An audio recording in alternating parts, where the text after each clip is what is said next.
Today, we're diving into a story that feels like it's ripped straight out of a modern spy thriller.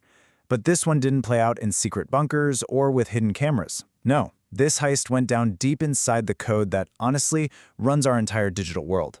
This is the incredible story of the XZ Backdoor. And it all starts with this one number, 500 milliseconds. That's half a second. It's literally less time than it takes to blink. And yet, that tiny, almost unnoticeable delay in a computer program is what unraveled one of the most sophisticated cyber attacks we have ever seen. So, how on earth could half a second be so important?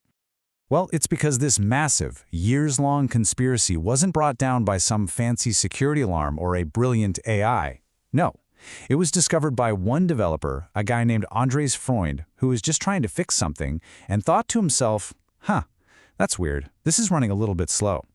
His curiosity is the only reason we're talking about a near miss instead of a full-blown global catastrophe. To really understand what he stumbled upon, we have to rewind the clock. We're talking 2 full years, because this wasn't some quick smash-and-grab job. This was a long con. It was a patient, meticulous, and frankly, brilliant infiltration of a critical piece of the internet's plumbing. Just look at this timeline. It shows you the unbelievable patience of the attacker, who went by the name Jaya Tan. They play the long game. For over a year, starting in 2021, they just helped out, submitted good, legitimate fixes, built up a reputation as a reliable contributor. Then, in mid-2023, the psychological games began. Suddenly, fake accounts pop up, pressuring the original, overworked maintainer, complaining about how slow he is. And who's there to save the day? Good old Jaya Tan. It worked. By early 2024, they had the keys to the kingdom, and the trap was sprung. And that's the absolute crux of it. The first vulnerability they exploited wasn't in the code, it was in human nature. This is a masterclass in social engineering. They preyed on volunteer burnout and the very spirit of trust that makes open-source software work. The attacker didn't have to break down the door. They convinced the owner to hand them the key. So they were in. Now, how did they build the actual weapon? Because the technical side of this is every bit as deceptive as the social manipulation that got them there. And this right here is just, wow. It's brilliantly evil. If you or anyone else went to look at the public code on GitHub where everyone collaborates, it was perfectly clean, not a trace of anything malicious. The attacker only snuck the backdoor into the final files that get bundled up for download. The technical term is tarballs. Think of it like this.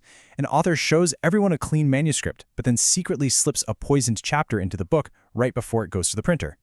So here's how the trap actually worked.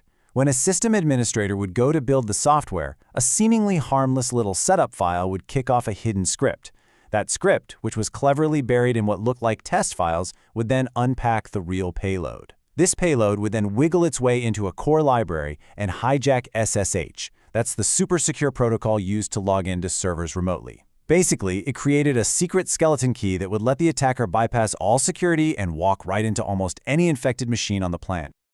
And how bad was it? Well, the official designation CVE-2024-3094 got a severity score of 10 out of 10. That is the highest possible rating. It's the cybersecurity equivalent of a 5-alarm fire. It doesn't get any more critical.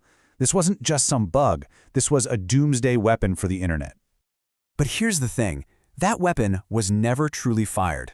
The world, by and large, dodged a massive, massive bullet. So how do we get so lucky? Well, this is where the story gets really good. It all comes back to Andres Freund. Remember, he wasn't looking for a global conspiracy. He wasn't some cyber spy. He was just a developer doing his job, getting a little annoyed that his system was running sluggishly. That 500 millisecond delay, that tiny little hiccup, was the one thread he pulled on that unraveled the whole thing. We also got lucky because of timing. You can see here, the backdoor only ever made it into the experimental, cutting-edge versions of Linux. The big, stable distributions, the ones that run the world's most critical servers like Red Hat, Ubuntu, and Debian, they weren't affected yet. Their slow, careful release process acted like a natural firewall, stopping the attack before it could go truly global. So, this massive near miss has forced a very serious and very necessary conversation across the entire tech world.